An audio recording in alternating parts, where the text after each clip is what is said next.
Puji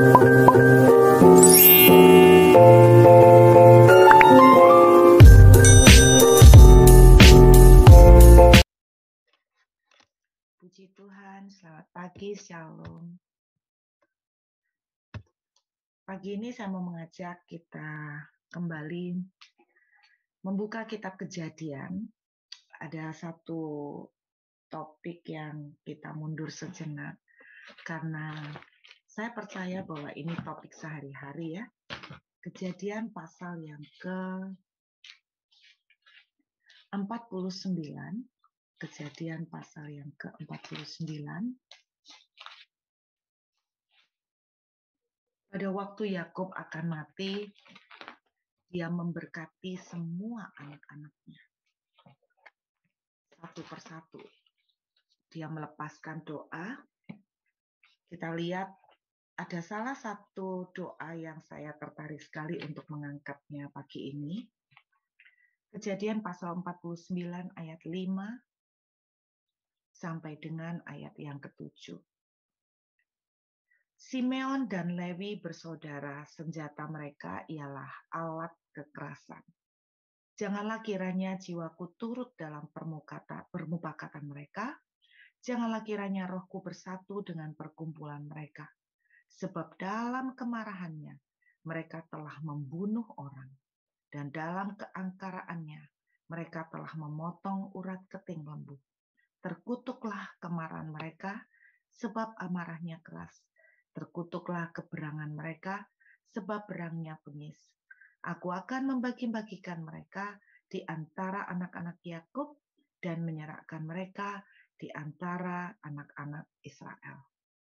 Saudara, salah satu yang didoakan oleh Yakub mengenai anak-anaknya adalah untuk Simeon dan Lewi. Ciri khas dari Simeon dan Lewi dituliskan di ayat ini adalah senjata mereka alat kekerasan. Kemudian dituliskan ketika Yakub berdoa untuk mereka, dia menyebutkan tentang kemarahan. Nah, Simeon dan Lewi ini mempunyai salah satu trademark ya. Mereka adalah dua bersaudara. Kenapa Simeon dan Lewi itu digandengkan jadi satu? Karena memang mereka cukup dekat. Dan kedua orang ini mempunyai satu kejadian dalam kehidupan mereka yang cukup fatal, yaitu yang disulut dengan kemarahan. Kita lihat Kejadian 34, inilah yang terjadi kepada mereka. Dalam Kejadian 34 kita lihat ada satu kejadian, yaitu ketika adik mereka, Dina, ya, adik mereka Dina, dalam tanda kutip itu diperkosa oleh anak dari kepala suku ya, bangsa lain. Kita lihat Kejadian 34 ayat yang ke-25. Nah, ketika dia diperkosa, singkat cerita, kedua bersaudara ini, Simeon dan Lewi, itu marah, mereka tidak terima, dan akhirnya mereka melakukan trik untuk membunuh dan menghabisin dari bangsa yang telah menodai kehormatan keluarga mereka. Kita lihat dari ayat 25. Pada hari ketiga, ketika mereka sedang menderita kesakitan, datanglah dua orang anak Yakub, yaitu Simeon dan Lewi, kakak-kakak Dina, setelah masing-masing mengambil pedangnya, menyerang kota itu dengan tidak takut-takut, serta membunuh setiap laki-laki. Ayat 26 juga Hemor dan Sikem, anaknya, dibunuh mereka dengan mata pedang, dan mereka mengambil Dina dari rumah Sikem, lalu pergi. Nah, selengkap ceritanya saudara bisa membaca. Dina itu diperkosa oleh Sikem. Kemudian setelah diperkosa, ternyata Sikem itu makin jatuh hati. Kemudian meminta Dina dari keluarganya, dari Yakub. Walaupun dengan berat hati, Yakub akhirnya memberikan. Dan kemudian dengan satu syarat, bahwa Sikem dan keluarganya dan bangsanya rela untuk disunat. Dan mereka mau untuk disunat. Dan ketika mereka setelah disunat, lagi dalam beberapa hari itu kan mereka butuh waktu untuk istilahnya pemulihan, kesembuhan dari sakitnya. Nah, di tengah-tengah itulah Simeon dan Lewi membalas dendam. Nah, kita lihat ayat yang ke-30. Kejadian 34 ayat 30. Yakub berkata kepada Simeon dan Lewi, kamu telah mencelakakan aku dengan membusukkan namaku kepada penduduk negeri ini, kepada orang Kanaan dan orang Peris. Padahal kita ini hanya sedikit jumlahnya. Apabila mereka bersekutu melawan kita, tentulah mereka akan memukul kita kalah dan kita akan dipunahkan, aku beserta seisi rumahku. Tetapi jawab mereka, Simeon dan Lewi, mengapa adik kita diperlakukannya sebagai seorang perempuan sundal? Kalau secara manusia kita melihat bahwa apa yang mereka lakukan, ya kita merasa, kita bilang begini, make sense dong, masuk akal dong, karena apa yang dilakukan oleh Sikem memang sangat memalukan gitu kan. Mereka melakukan dalam tindakan yang kriminal banget gitu, bukan cuma itu, mereka orang Kanaan, lagian kan menurut perintah Tuhan kan mereka nggak boleh married sama orang Kanaan kan gitu. Dan alasan mereka sebetulnya sangat reasonable ya, sangat masuk akal kalau dilihat secara manusia, sangat masuk akal. Tetapi rupanya kitab Kejadian menuliskan bahwa Yakub tetap mengutuk mereka. Alkitab dituliskan tetap mengutuk mereka oleh karena kemarahan mereka. Dan akibat kutukan mereka, apa yang terjadi? Memang akibatnya penggenapan dari kutukan yang dilepaskan oleh bapak mereka kepada Simeon dan Lewi itu terjadi di kitab Ulangan pasal 33, kita tidak usah baca. Di Ulangan 33, suku Simeon, kalau kita melihat ketika Musa sebelum mati, dia melepaskan doa berkat untuk masing-masing suku, dan suku Simeon salah satunya suku yang dilewati, jadi nggak dikasih berkat. Kemudian di kitab Bilangan pasal 26, kita akhirnya menemukan bahwa ujung-ujungnya dalam Bilangan pasal 26, suku Simon itu menjadi suku yang terkecil. Akhirnya suku yang terkecil dalam kitab Bilangan 26, secara jumlah, suku Simeon itu menjadi suku yang terkecil. Kemudian kita melihat juga dalam kitab Keluaran, kita melihat juga bahwa dalam Bilangan pasal 3 ayat 44, kita akan melihat sesuatu yang berubah pada kehidupan, bukan suku Simeon, tapi suku Lewi. Kenapa? Jadi kita melihat begini, Kejadian 34, karena kemarahan mereka, akhirnya Yakub melepaskan kutuk. Dan karena Yakub melepaskan kutuk, suku Simeon memang tidak diberkatin, dan akhirnya kedua suku ini, suku Simeon maupun Lewi, kedua-duanya tidak mendapatkan tanah.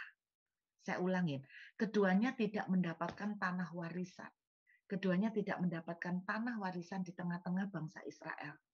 Dan dalam petualangan mereka, akhirnya mereka tuh dalam tanda kutip sering menumpang. Mereka tuh sering menumpang kepada saudara-saudara mereka yang lain.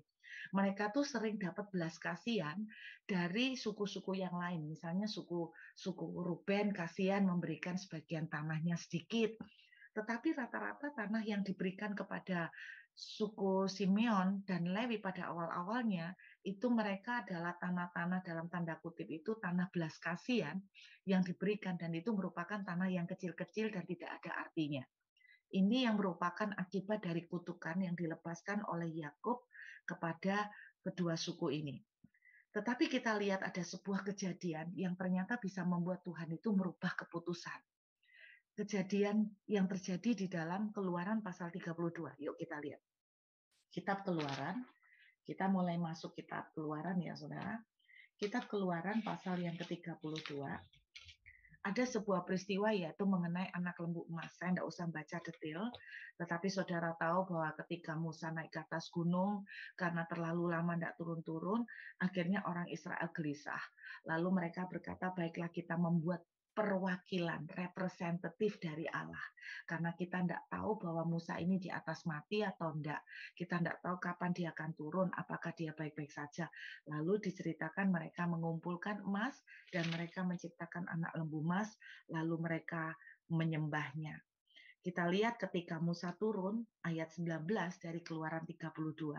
Dan ketika ia dekat ke perkemahan itu, dan melihat anak lembu, dan melihat orang menari-nari, maka bangkitlah amarah Musa, dilemparkannya kedua loh itu dari tangannya, dan dipecahkannya pada kaki gunung itu. Sesudah itu diambilnya anak lembu yang dibuat mereka itu, dibakarnya dengan api, digilingnya sampai halus, ditaburkannya ke atas air, dan disuruhnya diminum oleh orang Israel. Jadi Musa marah banget ya. Dan di tengah amarah, kemudian di ayat 25 dan 26, ini ada satu tantangan yang dilepaskan oleh Musa. Dia bilang begini, ketika Musa melihat bahwa bangsa itu seperti kuda terlepas dari kandang liar ya, sebab Harun telah melepaskannya sampai menjadi buah cemooh bagi lawan mereka, maka berdirilah Musa di pintu gerbang perkemahan itu serta berkata, siapa yang memihak kepada Tuhan, datanglah kepadaku. Lalu berkumpullah kepadanya seluruh Bani Lewi. Perhatikan, ketika lagi marah Musa, meledak karena orang-orang Israel melakukan perzinahan di hadapan Tuhan dengan menyembah anak lembu emas. Dan di dalam amarahnya Musa menantang, sekarang hari ini juga aku menantang kalian siapa yang mau bertobat kembali kepada Tuhan. Dan ternyata ketika Musa melepaskan tantangan itu, ada satu suku yang maju, yaitu yang namanya suku Lewi. Sebuah kejadian ini ternyata membuat Tuhan itu merubah keputusan. Merubah keputusan bagaimana? Kita lihat. Dua suku yaitu Simeon dan Lewi tadi itu dikutuk. Dan Tuhan katakan melalui doanya Yakub ya, mereka dikutuk, kemudian memang dalam kehidupannya mereka tidak pernah mendapatkan tanah. Tanah yang mereka peroleh hanya tanah dari belas kasihan. Oke, tanah dari belas kasihan yang diberikan oleh suku-suku yang lain. Kita lihat, gara-gara satu kejadian ini, suku Lewi melakukan sebuah tindakan yang ternyata tindakan ini merubah keputusan Tuhan terhadap suku Lewi. Apa akibatnya? Bilangan pasal 3. Kita lihat, Bilangan pasal 3 ayat yang ke-44. Bilangan pasal yang ketiga ayat yang ke-44. Lalu berfirmanlah Tuhan kepada Musa, ambillah orang Lewi, ganti semua anak sulung yang ada pada orang Israel, juga hewan orang Lewi ganti hewan mereka, supaya orang Lewi itu menjadi kepunyaanku. Akulah Tuhan. Pelajaran apa yang kita bisa petik dari kejadian ini, saudara? Perhatikan. Kemarahan yang dilakukan oleh Simeon dan Lewi telah membawa kerusakan. Saya ulangin.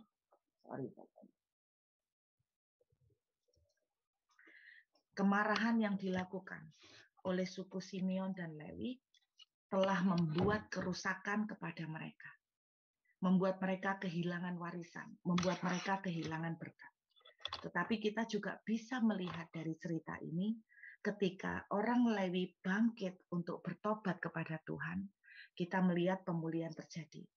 Ketika orang Lewi bangkit bertobat, Tuhan merubah keputusan bahwa orang Lewi dipilih menjadi suku yang dikatakan oleh firman Tuhan luar biasa ya, menjadi kepunyaanku. Mereka tetap tidak memiliki tanah sendiri.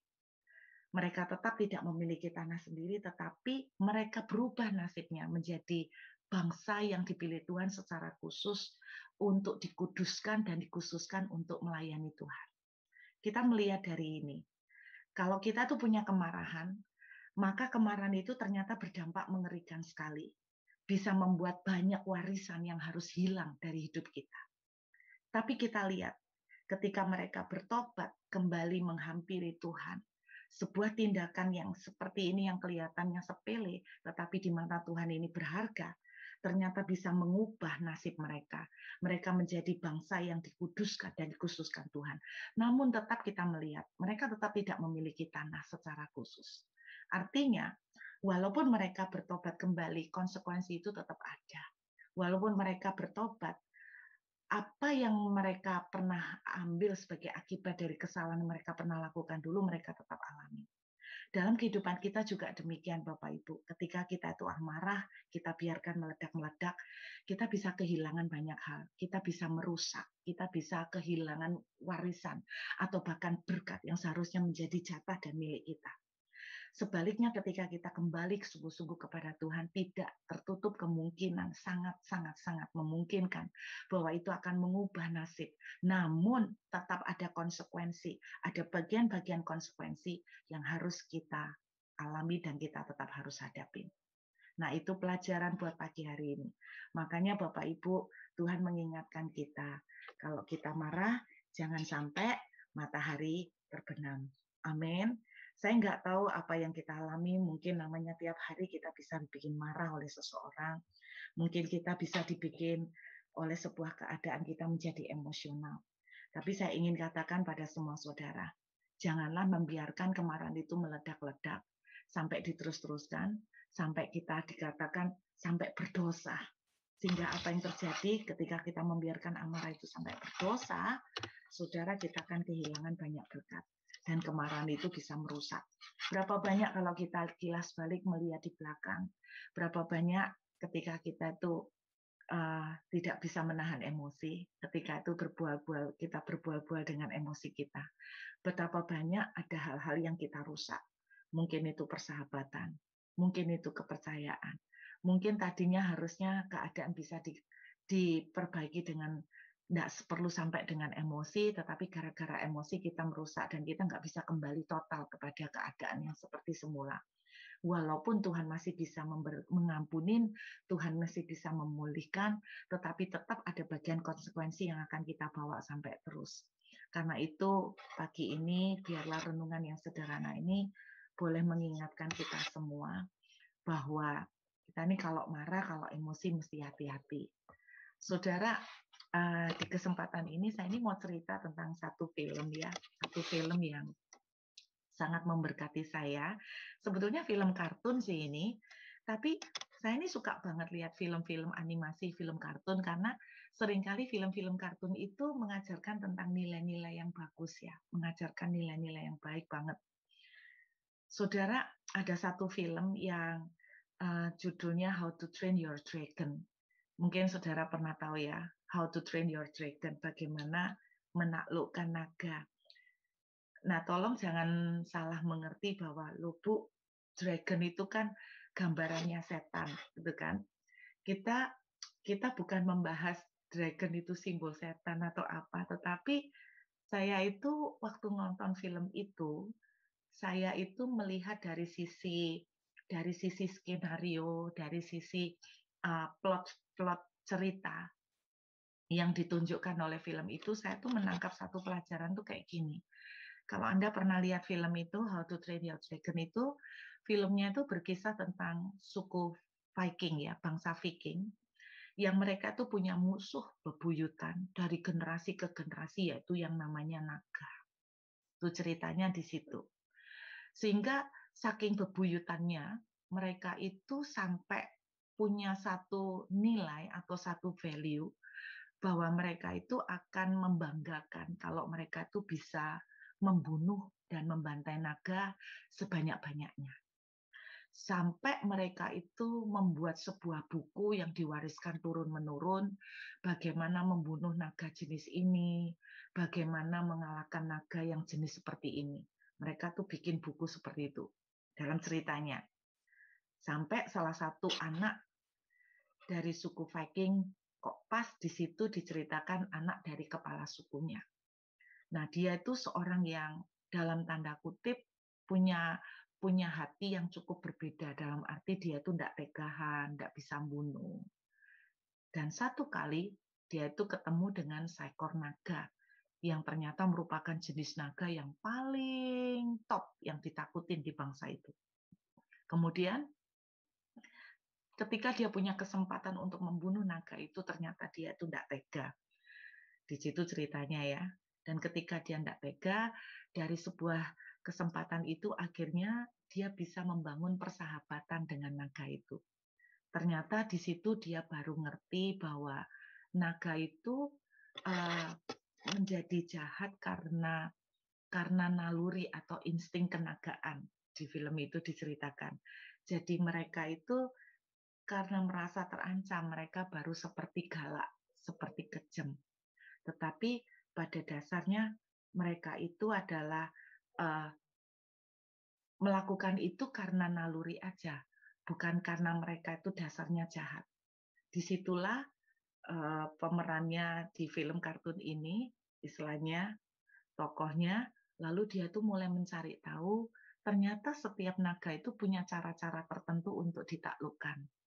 Ada yang cara menaklukkannya dengan uh, seperti menggelitik, ada yang cara mengalahkannya dengan ular kecil dan sebagainya, macam-macam. Dari situ akhirnya dia tahu bagaimana cara menaklukkan naga.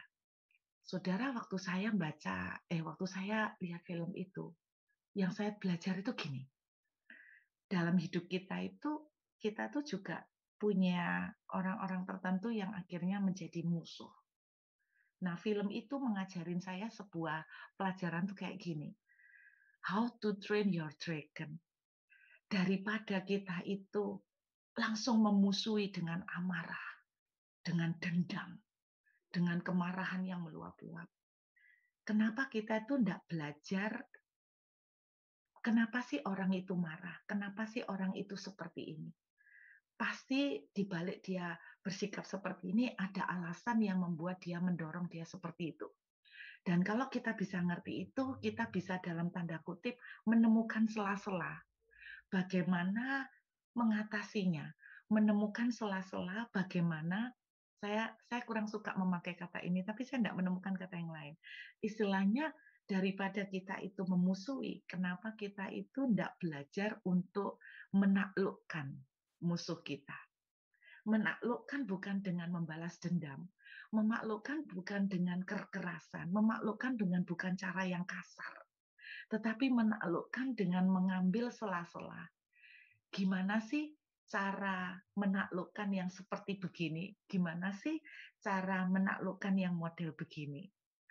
Pada waktu saya melihat film itu, iya ya, kalau kita itu bisa mengerti bagaimana cara menaklukkan seperti itu, kita itu bukan hanya akan mendapatkan teman, kita bukan hanya mendapatkan teman yang baru, tetapi yang luar biasa ketika seorang musuh dirubah menjadi satu teman, itu akan menjadi sebuah kekuatan yang luar biasa. Saudara, waktu saya melihat film itu, akhirnya bangsa Viking itu menjadi bangsa satu-satunya yang bisa bersahabat dan berteman dengan naga. Sehingga itu menjadikan mereka bangsa yang makin ditakutin. Karena mereka punya kekuatan, mereka bersahabat dengan naga. Kalau kita itu bisa dalam tanda kutip menaklukkan kemarahan kita, kalau kita itu bisa menaklukkan amarah kita, akankah lebih baik, bukankah akan lebih baik daripada kita mendapatkan musuh, kita akan mengubahnya menjadi mendapatkan teman. Dan Anda tidak akan pernah tahu bahwa ketika seseorang yang tadinya dalam tanda kutip menjadi musuh, bisa berubah menjadi teman yang luar biasa, yang menjadi kekuatan yang luar biasa yang dipakai Tuhan untuk memberkati kita. Itu saya alamin sendiri, Bapak Ibu, ketika bukan musuh yang dalam arti gimana ya, ketika dulu saya menjadi guru, saya mengajar di sebuah SMP swasta, saya waktu pertama kali masuk bekerja sebagai guru, saya menemukan satu murid yang menjadi troublemaker. Dan tidak ada guru yang suka dengan murid ini karena dia selalu membuat masalah di kelas. Bahkan pernah satu sekolah itu orang tua murid, mereka tuh sampai protes kepada kepala sekolah dan meminta supaya anak ini dikeluarkan. Tetapi pihak sekolah itu tidak tega karena anak ini sudah pindah berbagai sekolah. Dan mereka tuh berpikir kalau anak ini dikeluarkan lagi, anak ini mesti sekolah kemana. Akhirnya dibuatlah kebijaksanaan oleh pihak sekolah bahwa anak ini nggak dikeluarkan tapi ditaruh di kelas khusus. Kelas khusus yang isinya cuma satu member, yaitu dia sendiri. Jadi ini saya melihat satu-satunya sekolah yang bikin kelas privat, saudara. Dan saya masih ingat bagaimana sebetulnya kenakalan anak ini bukan kenakalan yang amoral, tetapi kenakalannya itu suka mengganggu teman-temannya, sehingga orang tua itu merasa protes karena merasa anak-anak mereka tidak bisa belajar gara-gara satu anak ini. Ketika pertama kali saya ngajar di kelas itu, saya kebetulan guru bahasa Inggris. Saudara, ketika saya ngajar, saya sempat dibuat marahnya luar biasa. Sampai satu kali saya tuh menggebrak meja.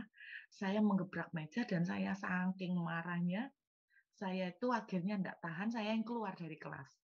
Apa yang dilakukan anak ini sebetulnya kalau ingat kembali sih lucu ya.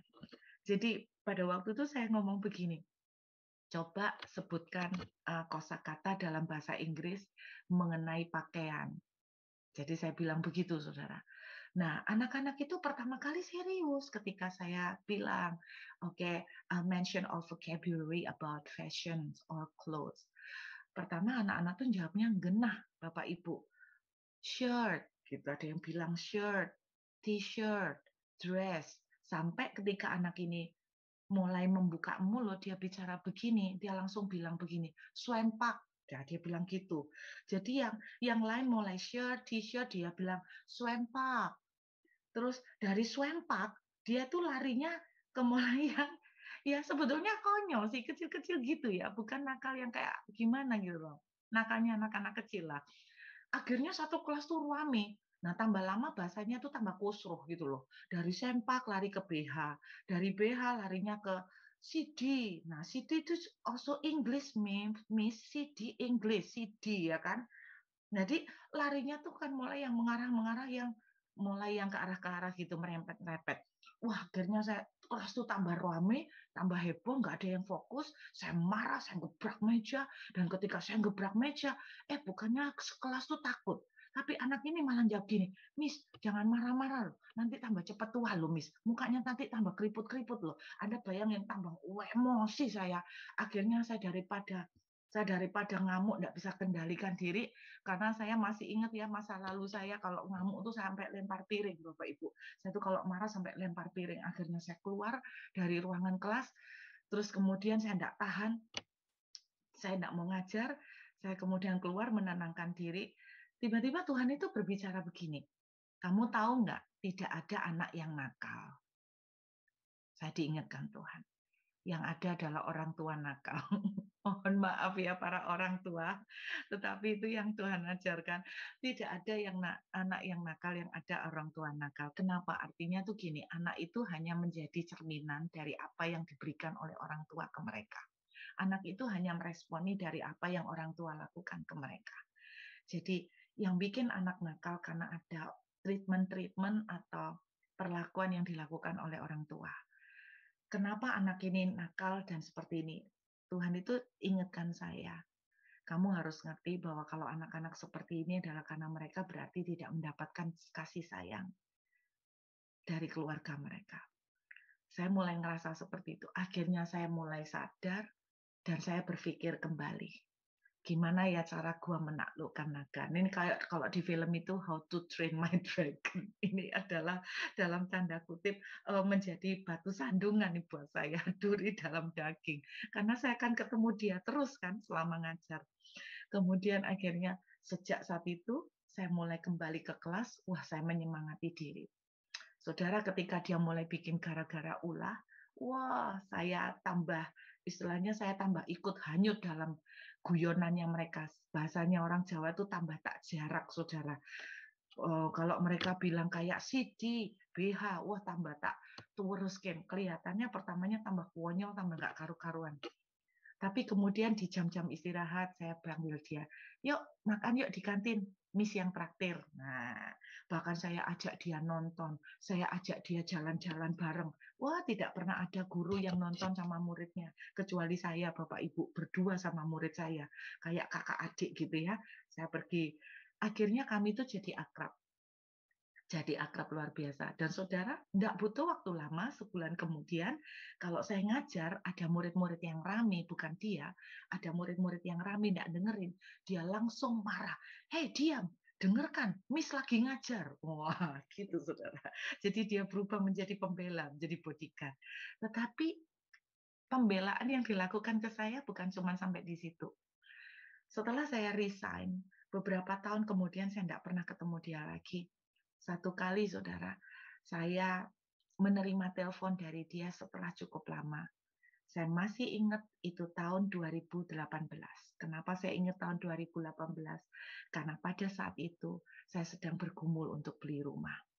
Saudara, Tuhan ngomong begini, buat transaksi beli rumah ini.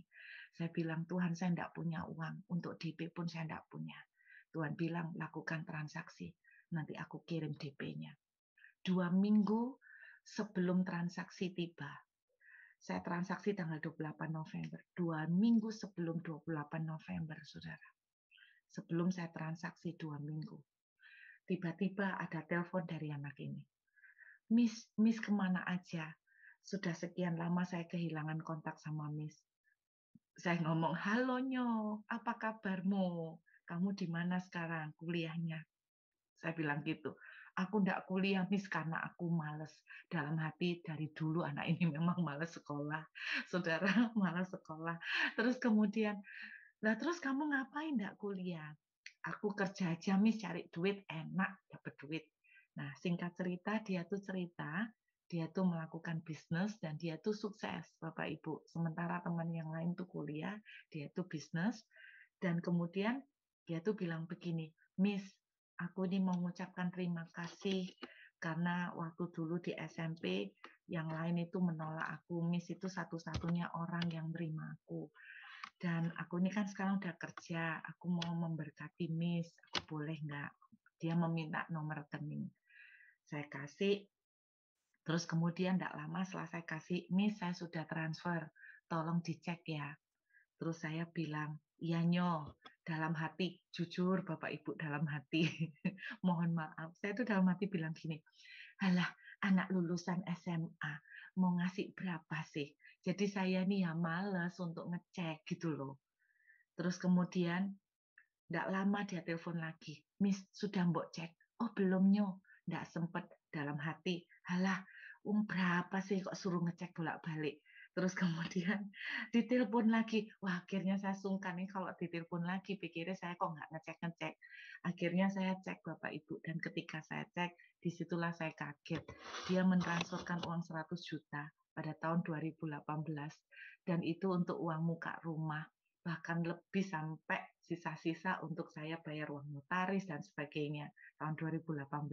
Siapa yang pernah berpikir bahwa anak lulusan SMA yang tidak kuliah, yang siapa berpikir bahwa dia bisnis ya kerja, dia akan memberikan saya 100 juta.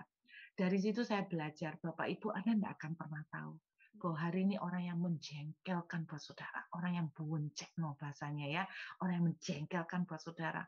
Anda jangan langsung memusuhin, Anda jangan buru-buru emosi memusuhin.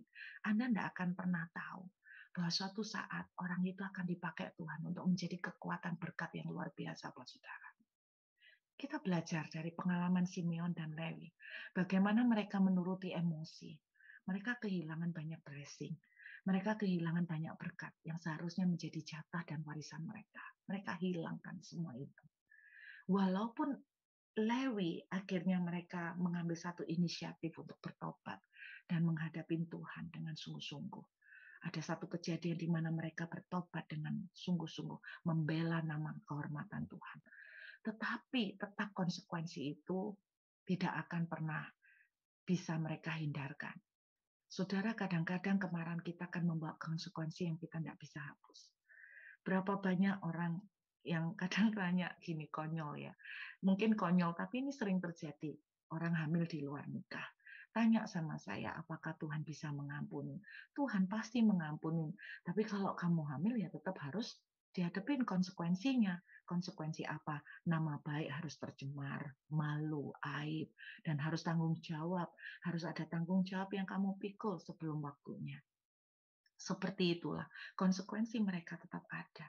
Tetapi, walaupun mereka mengalami konsekuensi sebaliknya ketika mereka datang ke Tuhan, satu tindakan pertobatan akan mengubah nasib mereka. Mereka menjadi umat yang dikuduskan oleh Tuhan. Pagi ini, mari kita belajar bahwa kalau ada sesuatu yang menyakitkan, jangan biarkan amarah kita untuk terlalu lama. Amin, saudara. Jadi setelah itu, kalau kita emosi, mari kita belajar untuk melepaskan. melepaskan, istilahnya itu gini, melepaskan pengampunan, melepaskan kemurahan. Kita percaya bahwa ketika kita melepaskan kemurahan, blessing yang dahsyat akan terjadi buat kita.